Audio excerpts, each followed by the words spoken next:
since there's been a PoCoHomos update on our favorite place. So we've been to Europe and back. We've had a little skin cancer and had some surgery and had some recovery time. So there hasn't been a lot of videos, but there's been a lot of progress. So I thought I would take you for a little walk through the garden and show you some of the stuff that we talked about earlier in the season and to give you some updates. So this is the PoCoHomos My Favorite Place update.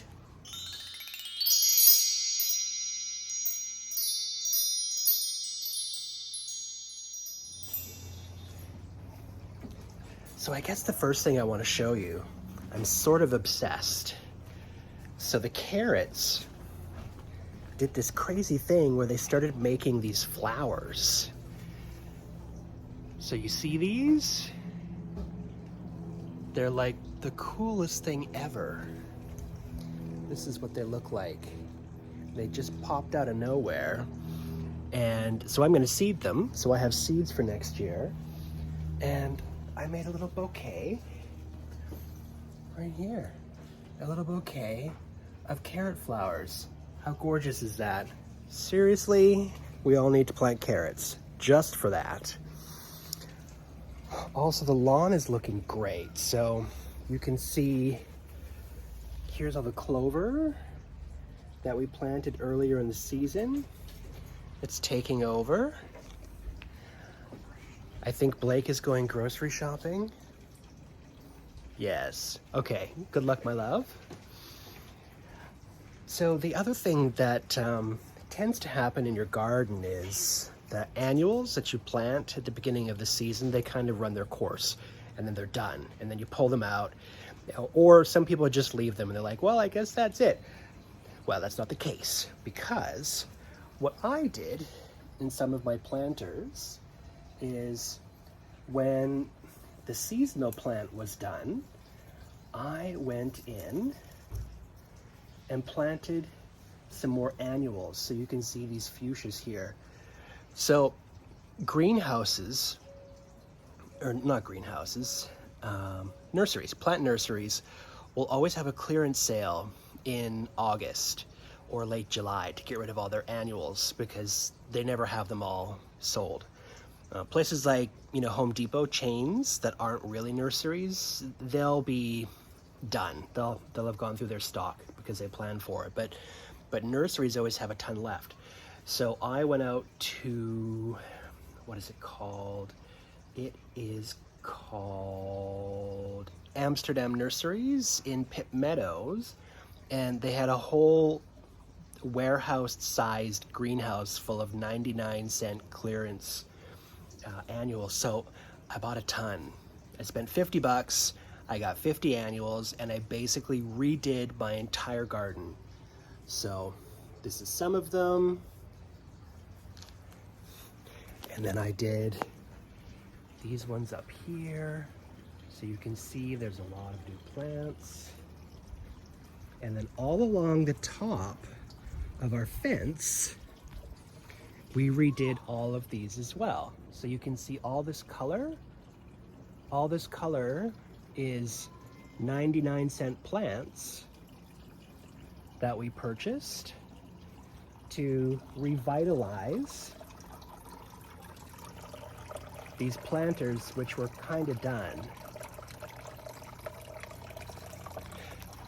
The other really great surprise has been some of these wildflowers.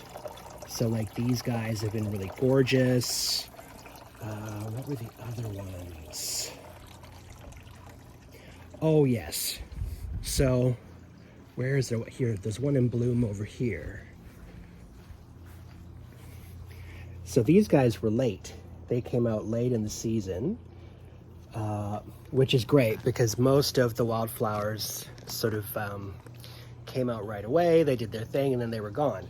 And so these guys came out a little later, which is awesome because what I'm doing is letting them go to seed, and I'm gonna plant that plant next year because it's a late bloomer. Oh, look at this little lady. Yeah? Are you having a snack? Having some grass? That's a good here's some more annuals that I planted.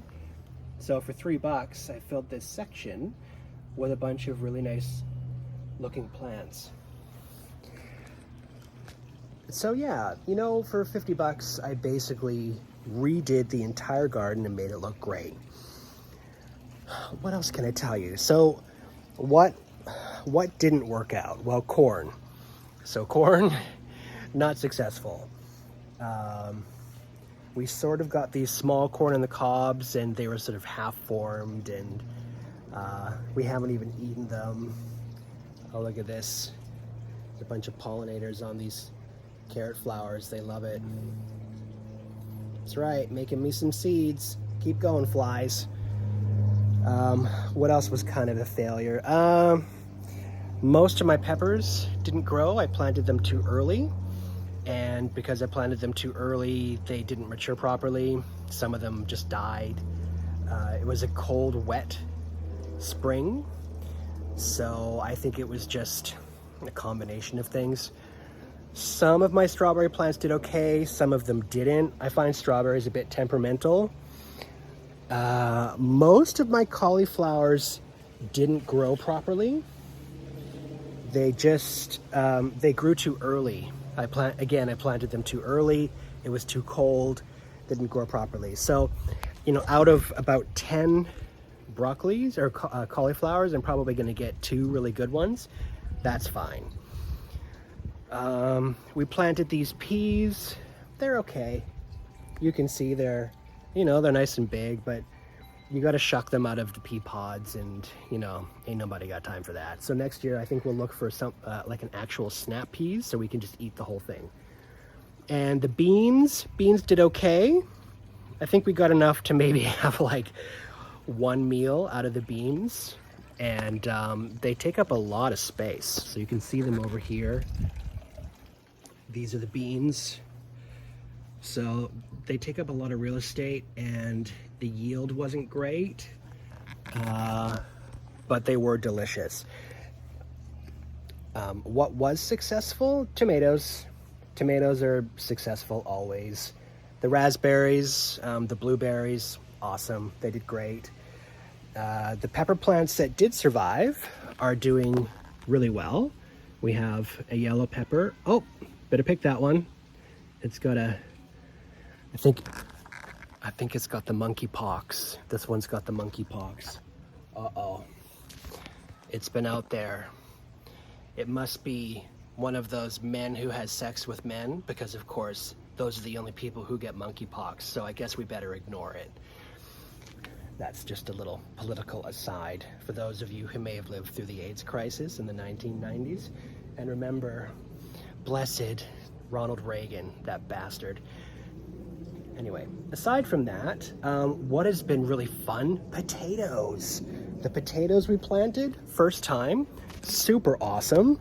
You can see there's even some potatoes growing on the vines, which is so weird and alien and awesome. So we got a ton of purple potatoes, and that was really great. What else? Here, I'll show you the 1 or 2 good cauliflowers we have. So this one's showing some promise. And the ones that did grow, they matured early and they were really spindly. But we have an air fryer, and you just throw them in the air fryer for like 8 minutes to 10 minutes, and they come out like nutty and crispy and delicious. So even if they're all mutated looking, it doesn't matter. So with the 99-cent annuals, I also did things like this. So when my gigantic lupins were done, I cut them down and I planted some annuals, little tiny pot stuffer annuals for 99 cents. And look at all the color it's making. I put some over here as well. So there's more in here, there's more in here, and so many great varieties. And then a couple of things that are always good, like, so this is where all the columbine was, and the columbine had basically taken over the whole space. Well, I put some coleus in here, And coleus grows really fast and really big and gives you a lot of color. You can see how it really stands out in all of the green. And so definitely got our money's worth out of that. And yeah, what else has been really cool?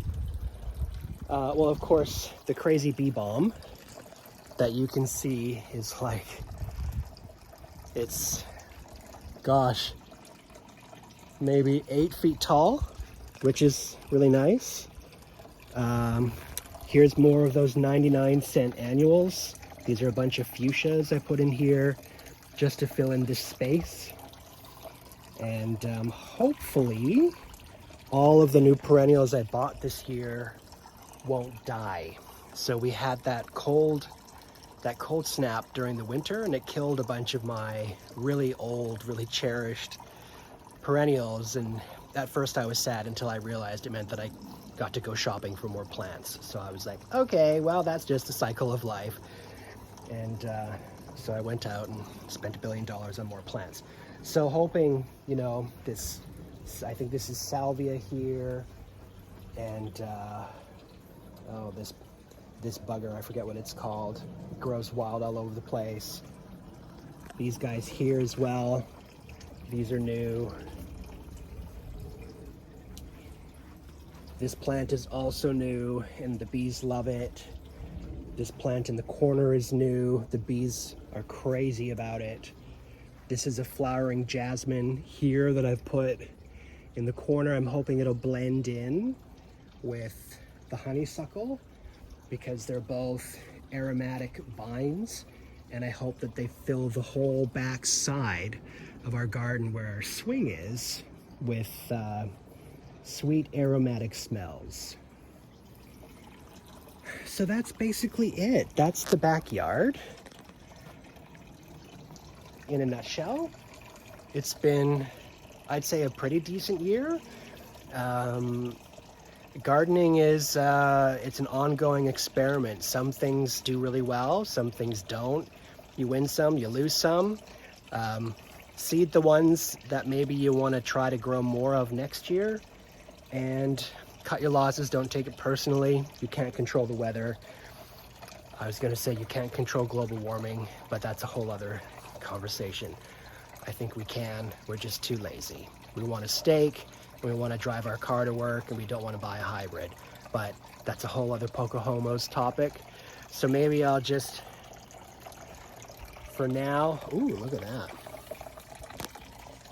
Yes, gorgeous. I'll be eating that tomorrow. So from my happy place, I guess I'll just say, give it a whirl. You got nothing to lose. And whatever you do grow makes oxygen. That's one way to fight global warming. # PoCoHomos.